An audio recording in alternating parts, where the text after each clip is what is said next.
Hello everyone, today I will be going over some of the updates and added features that were implemented into our game. The first thing that was changed was the play button. Now instead of the player going straight into the tutorial level when the play button is clicked, it will load a new scene that we created called the Begin Story scene. We're just going to press play here so I can demonstrate the new scene. The first update and added scene that we implemented is the beginning of our storyline scene. As you can see, we have our player character standing in a spaceship-like setting. We're gonna click begin now so we can start the story. Once begin was clicked, a text box pops up with the player character's face next to it, and the player's dialogue begins to type out in the dialogue box. We can use the continue button to continue through the rest of the storyline.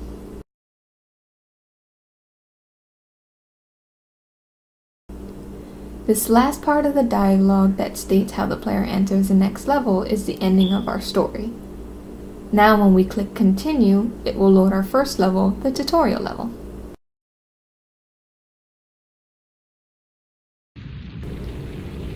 So we can continue on to our other features, I will be choosing another level to start with. In order to do so, I'll just press escape and click level select.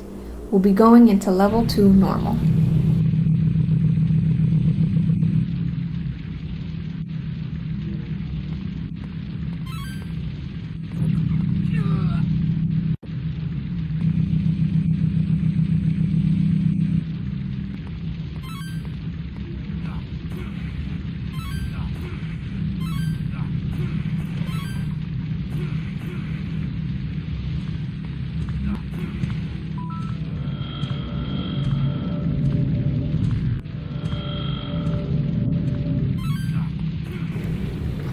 The first thing we updated that was a bug we kept running into was how the player can get stuck on the weak ground prefab whenever they try to air slam into it to break it. As you can see now, I can flawlessly break right through without any issues. We also had another bug that the player would get stuck on some parts of the level's ground. In certain areas, the player would just be casually walking and then get stuck. They would have to jump a few times in order to get out. What we did was change the materials on the patches of each grounding to allow the player to interact with them flawlessly. As you can see, when I walk on the normal ground as well, I don't get stuck in any areas. We are now going to continue playing through so we can reach the next part of our demonstration. Next we have a new system that we implemented called enemy spawn.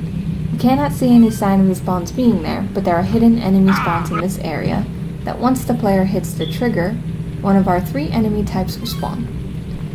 We implemented these into all our levels.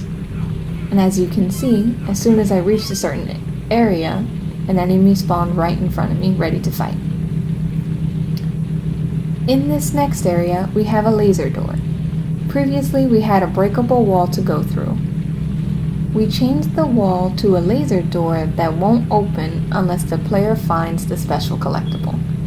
We figured it would be a good idea because we have many instances in which players would pass right by the special collectible and make it all the way to the door, but then have to go back and find the collectible because the door was not open. Although this could be fun in a sense that the player has to explore, it can also become a big part of player frustration. The player not being able to find the collectible or have to make their way back to find it can make them want to give up on the game and not play it if more levels are going to be the same way. The laser doors stop the player from going further until they can find the collectible within a smaller area range. It also gives off a clue that the collectible is close by, which helps them find the collectible a lot easier. When the player reaches that area, you can also see a prompt coming up on the screen telling the player to find the special collectible. Now that we have found the collectible, you can see that the laser door is gone and we can move on to our next area. This area contains the last updated feature we have in our game. In order to get through, we would have to go through 2 portals.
Now that we have gotten to the right area, I can now show you the max ammo collectible. This is one out of the 2 of these collectibles that are hidden within our levels. At first we had them scattered like normal collectibles, but we decided to change it and only scatter a small amount amongst them so the player doesn't become a bit too overpowered with his weapon. The other max ammo collectible is on our second level in the easy difficulty. These are all the added and updated features we have in our game. Thank you for watching.